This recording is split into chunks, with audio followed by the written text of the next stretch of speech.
Hello and welcome back. This is David from the Personal Finance Squad. Okay, now we're going to get into section 11.1 of 401k plans, and this is part 2 where we talk about employer matching. And we mentioned that this is a defined contribution plan. This means the employer creates their guidelines and they will tell you whether they're going to contribute.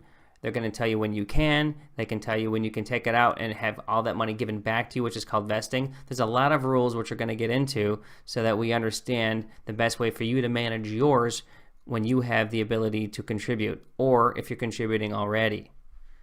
So when we speak of employer matching, again, it's off their guidelines. And if they match, that means they're going to contribute more money on top of your contribution. And so let's read a little example here. This is how most examples will read when you have a job or look at some benefits when you choose to take a job. And you can see right here, they'll say, to review a typical plan, suppose your employer says they will match dollar for dollar the first 5% of your salary for the year up to a maximum of $37.50. So if your salary is $75,000 and you're paid bi-weekly, here's the $37.50 calculation. You could really run these numbers right here and say, if you did this division, you're going to say you're going to get to 0.5.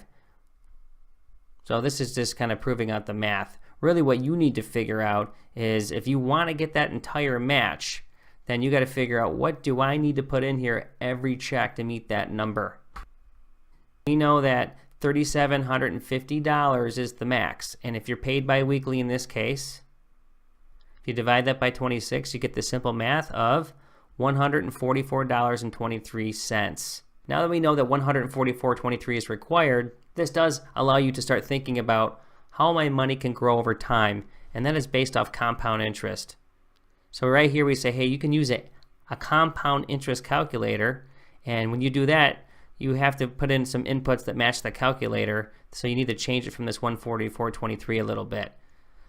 So what they're going to ask you is how much you're going to put in during the year. So you have to do it by month instead of by paycheck, because bi-weekly paychecks end up actually being 26 total, but by month it's a $312.50 average, or really a fixed amount. So now let's just forecast something here real quick. We know that you're going to put in $312.50 on average a month, even though it's $144.23 per check, and over a 20-year lifespan at 5%, we'll have $127,534. Now, think about it this way. If you didn't contribute to this, that money would be forfeited.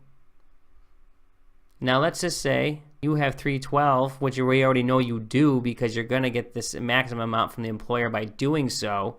That means you're really putting in more than that. You're really putting in $625 a month. And over 20 years at 5%, it grows to $254,661. So you can see the beauty of putting away just $312 and where it can grow over 20 years. Every budget is relative, so it doesn't mean you may have the ability to do it at this point.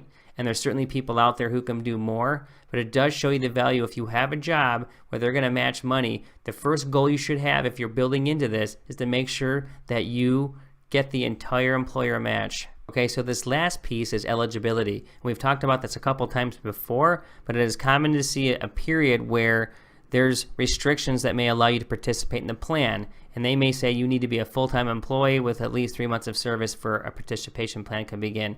That is just one example. That could be varied depending on which employer you have. Some employers let you start after 90 days. Some employers let you start from day one. Some employers say that you don't need to be full-time. Typically, you're going to see it as full-time employment, and because otherwise, when someone's not full-time, they're typically an hourly person more so than a salary. So just understand that you're just going to have to read the guidelines if you're starting a job, or if they have it available to you and you haven't really read the details of it because you're not participating, then you should look into this. But again, this matching is very important. The whole point is if you can put money in and they're matching it, you should take advantage of it.